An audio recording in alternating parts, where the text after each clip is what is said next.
ഇവിടെ ബുൾബുൾ എന്ന് പറയുന്ന ഒരു ചെറിയ പെണ്ണ് ഒരു മരത്തിന്റെ മുകളിൽ നിന്ന് കളിച്ചുകൊണ്ടിരിക്കുകയാണ്. നമ്മുടെ ഹീറോയും അവരുടെ ഫാമിലിയാണ് ഈ പെണ്ണിനെ കല്യാണം കഴിച്ച് കൊണ്ടുപോകാൻ വേണ്ടി വന്നിരിക്കുന്നത്. അങ്ങനെ ആ മരത്തിന്റെ മുകളിലുള്ള ബുൾബുളിന്റെ അടുത്ത് അമ്മ നിനക്കിന്ന് കല്യാണമാണ് വാന്ന് പറഞ്ഞിട്ട് കൂട്ടിക്കൊണ്ടുപോകാണ്. ഞാൻ അവിടെ തന്നെ സത്യം എന്ന് പറഞ്ഞിട്ട് ഒരു പയ്യൻ വരാണ്. എന്നിട്ട് ഞങ്ങളാണ് നിന്നെ കൂട്ടിക്കൊണ്ടുപോകാൻ വന്നിട്ടുള്ളതെന്നൊക്കെ പറയാണ്. പക്ഷേ ആ പെണ്ണ് വിശ്വസിക്കുന്നുണ്ടാവില്ല. പക്ഷേ അവളുടെ അമ്മയും അതേന്ന് പറഞ്ഞിട്ട് അവിടെ കൂട്ടിക്കൊണ്ടുപോകാണ്. കൊച്ചുപെണ്ണിന് അവളുടെ കല്യാണം ആരുടെ കൂടെയാണ് നടക്കുന്നതെന്ന് അറിയില്ല. അങ്ങനെ അവൾ ഉറങ്ങിക്കൊണ്ടിരിക്കുമ്പോൾ തന്നെ ഒരു പല്ലക്കിൽ വെച്ചിട്ട് അവൾ എടുത്ത് കൊണ്ടുപോകാണ്. അവൾ എണീറ്റ് നോക്കുമ്പോൾ അച്ഛനും അമ്മയും ആരും കാണുന്നില്ല. അങ്ങനെ ഇവിടെ കൂടെ ഉണ്ടായിരുന്ന വിനോദിനി എന്ന് പറഞ്ഞ പെണ്ണ് ഒച്ചണ്ടാക്കില്ലെന്ന് പറഞ്ഞ് പറയണം അവരോട്. അങ്ങനെ നമ്മുടെ ഹീറോയും ഞാൻ ഒരു കഥ പറഞ്ഞുതരാന്ന് പറഞ്ഞിട്ട് ഒരു കാട്ടിലൊരു പ്രേതം ഉണ്ടായിരുന്നു. ആ പ്രേതം എപ്പോഴും പറഞ്ഞുകൊണ്ടിരിക്കുക അതിന്റെ കാല് ട്വിസ്റ്റഡ് ആയിരിക്കുന്നൊക്കെ പറഞ്ഞിട്ട് കഥ പറയാണ്. അങ്ങനെ ഇവൾ ആ വീട്ടിലെത്താണ്. അങ്ങനെ ആ വീട്ടിൽ ഫസ്റ്റ് നൈറ്റ് ആയതു ഇവ കെട്ടിയിരിക്കുന്നവന്റെ മൂത്ത ചേട്ടന് എന്തെങ്കിലും പ്രോബ്ലം ഉണ്ടാവും. അതുകൊണ്ട് ഇവിടെ തൊട്ട് നോക്കിക്കൊണ്ടിരിക്കുകയാണ്.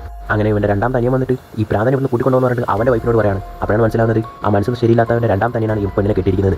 അങ്ങനെ ബുൾബുൾ വളർന്ന് വലുതാവാൻ തുടങ്ങാണ്. അപ്പോൾ കെട്ടിയിരിക്കുന്നത് ഈ ഇരട്ട സഹോദരത്തിലെ രണ്ടാമത്തവനാണ്. ആ മൂത്തവൻ ഭ്രാന്തന്റെ ഭാര്യയാണ് ആദ്യത്തെ കണ്ട വിനോദിനി എന്ന് പറഞ്ഞ പെണ്ണ്. അങ്ങനെ അവരുടെ ലൈഫ് ഇപ്പോൾ നല്ലോണം തന്നെ പൊക്കൊണ്ടിരിക്കുകയാണ്. അങ്ങനെ അവളുടെ ഹസ്ബൻഡ് അവളെ നന്നായിട്ട് തന്നെ നോക്കാണ്. എനിക്ക് നമ്മുടെ ഹീറോ ഇവന്റെ കൂടെ ആ ചെറിയ പയ്യൻ ഇപ്പോഴും വലുതായിരിക്കണം. ഇവരും നല്ല ഫ്രണ്ട്സ് ആയിരിക്കും. അങ്ങനെ ഇതൊന്നും ഇഷ്ടപ്പെടാത്ത വിനോദിനി എന്ന് പറഞ്ഞ പെണ്ണ് ഇവളുടെ ഹസ്ബൻഡ് അടുത്ത് ഇവന്റെ അനിയനായിട്ടുള്ള സത്യത്തേക്ക് ഇവക്കും എന്തോ കണക്ഷൻ ഉണ്ടെന്ന് പറഞ്ഞിട്ട് എരിയേറ്റ് വിടുന്നത്. അതുകൊണ്ട് തന്നെ ഇയാൾ ഇപ്പോൾ ബുൾബുളിനെ ഒരു സംശയത്തോടെ തന്നെ നോക്കാൻ തുടങ്ങാണ്. അങ്ങനെ ഈ സത്യ എന്ന് പറയുന്ന പയ്യന് ഇപ്പോൾ 4 5 വർഷം പഠിക്കാൻ പോയിട്ട് തിരിച്ചു വരാണ്. വരുമ്പോൾ ഈ നാട്ടിലൊരു പ്രേതമുണ്ട് എല്ലാവരും കൊന്നുകൊണ്ടിരിക്കുകയാണെന്നൊക്കെ അവൻ അറിയാണ്. അങ്ങനെ ഇവൻ വീട്ടിൽ വന്ന് നോക്കുമ്പോൾ അവിടെ ബുൾബുൾ ഇരുന്നിട്ട് അവിടെയുള്ള എല്ലാവരുടെയും പ്രശ്നങ്ങളൊക്കെ തീർത്തുകൊണ്ടിരിക്കുകയാണ്. അങ്ങനെ അവൻ ചെറുപ്പത്തിൽ കണ്ടതും 5 വർഷങ്ങൾക്ക് ഇവിടുന്ന് പോകുമ്പോൾ കണ്ട ബുൾബുളിനെ പോലെ അവൾ ഒരുപാട് ചേഞ്ച് ആയിരിക്കുകയാണ്. ചേട്ടൻ്റെ ഭാര്യ ആയതുകൊണ്ട് തന്നെ ഇപ്പോൾ ചേച്ചിന്ന് വിളിച്ചിട്ടാണ് ഇവൻ സംസാരിക്കുന്നത്. അപ്പോഴാണ് മനസ്സിലാവുന്നത് ഇവന്റെ ഭ്രാന്ത് പിടിച്ചിട്ടുണ്ടായിരുന്ന ആ മൂത്ത ചേട്ടൻ മരിച്ചു പോയെന്നും ഇതൊന്നും സഹിക്കാൻ പറ്റാതെ രണ്ടാമത്തെ ചേട്ടൻ വീട് വിട്ട് തന്നെ ഇറങ്ങിപ്പോയി നോക്കും. ഇവനും പോയിട്ട് ഇവന്റെ മൂത്ത ചേട്ടൻ്റെ ഭാര്യയായിട്ടുള്ള വിനോദിൻ്റെ അടുത്ത് സംസാരിക്കണം. അവർ മുട്ടയൊക്കെ അടിച്ച് വെച്ചിരിക്കുകയാണ് ഇപ്പോൾ. അങ്ങനെ അവളും എൻ്റെ ഭർത്താവിനെ പ്രേതമാണ് കൊന്നതെന്നൊക്കെ പറയാണ്. ഇതൊന്നും വിശ്വസിക്കാത്ത ഇവൻ ഇതൊക്കെ ഒരു പുലി ചെയ്തായിരിക്കും വിചാരിക്കാണ്. അങ്ങനെ ഇവൻ ബുൾബുളിനെ കാണാൻ വേണ്ടി റൂമിലേക്ക് ചെന്നിട്ട് അവിടെ ബുൾബുളിന്റെ കാല് വെറുതെ മസാജ് ചെയ്തുകൊണ്ടിരിക്കുകയാണ്. ഇത് ആരാന്ന് അവൻ ചോദിച്ചത് നാൾക്ക് മുമ്പ് ഒരു ആക്സിഡന്റിൽ എൻ്റെ കാലൊന്നും ഞായിരുന്നു അത് ശരിയാക്കാൻ വന്ന ഡോക്ടറാണെന്ന് പറയുന്നത്. അങ്ങനെ നമ്മുടെ ഹീറോ ഇതൊക്കെ ഒരു പുലി ചെയ്യുന്നതായിരിക്കും വിചാരിച്ചിട്ട് ആ പുലിനെ വേട്ടയാടാൻ വേണ്ടി പോവാണ്. ആ കൂട്ടത്തിൽ ആ ഡോക്ടർ ഉണ്ടായിരുന്നു. അപ്പോൾ തന്നെ ആ കൂട്ടത്തിൽ ഒരുത്തനെ ഏതോ മാനുഷികമായിട്ടുള്ള രൂപം വന്ന് എടുത്തുകൊണ്ട് പോവാണ്.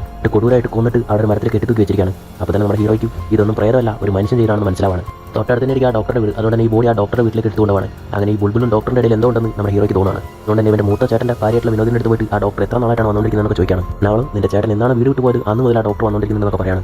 ആക്ച്വലി ഇവരുടെ കാലിൽ എങ്ങനെയായിരിക്കും ആക്സിഡന്റ് ആയെന്ന് വെച്ച് കഴിഞ്ഞാൽ വിനോദിനായിരിക്കും അവൻ്റെ അനിയനും അവർക്ക് തമ്മിൽ എന്തോ റിലേഷൻ ഉണ്ടെന്ന് ഭർത്താവിൻ്റെ അടുത്ത് പറഞ്ഞു കൊടുത്തിട്ടുണ്ടാവുക. ഇത് കണ്ടിട്ട് ഡൗട്ട് അടിച്ചിട്ടായിരിക്കും ഇവളുടെ ചേട്ടൻ അനിയനെ പഠിക്കാൻ വേണ്ടിയിട്ട് ഫോറിനിലേക്ക് അയച്ചത്. അങ്ങനെ അവൻ പോയതും ആ കാല് ഇവളുടെ ഹസ്ബൻഡ് സംശയത്തിൽ അടിച്ച് തന്നെ ഓടിക്കുകയാണ്. ആ കാല് ട്രീറ്റ്മെന്റ് ചെയ്യാനായിരിക്കും ആ ഡോക്ടറിനെ വന്നിട്ടുണ്ടാവുക.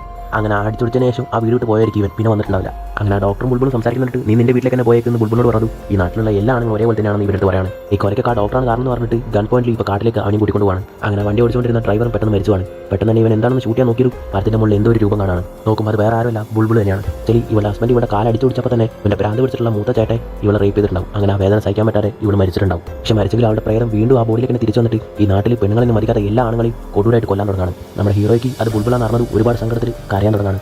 കാരണം ഇവൻ ഷൂട്ട് ചെയ്തപ്പോൾ ആ ബുൾബുളിന്റെ ബോഡിയിൽ കൊണ്ടിട്ടുണ്ടായിരുന്നു. അങ്ങനെ ആ കാട് മൊത്തം ഇപ്പോൾ കത്തിക്കൊണ്ടിരിക്കുകയായിരിക്കും. അങ്ങനെ ഇവളും മരത്തിന്റെ മുകളിൽ ചാടി പോയി ആ തീയുടെ കൂടെ ഇല്ലാതാവാണ്. അങ്ങനെ നാട് വിട്ട് പോയ ഇവളുടെ ഹസ്ബൻഡ് ഇപ്പോൾ തിരിച്ചു വരാണ് ബുൾബുളിന്റെ കൂടെ തന്നെ ജീവിക്കാൻ വേണ്ടിയിട്ട്. പക്ഷേ അവൾ ഇല്ലാത്ത കാര്യം മനസ്സിലാക്കിയതും ആ ബുൾബുളിന്റെ പ്രേതം വീണ്ടും വന്ന് ഇയാളെയും കൊന്നവളാണ്.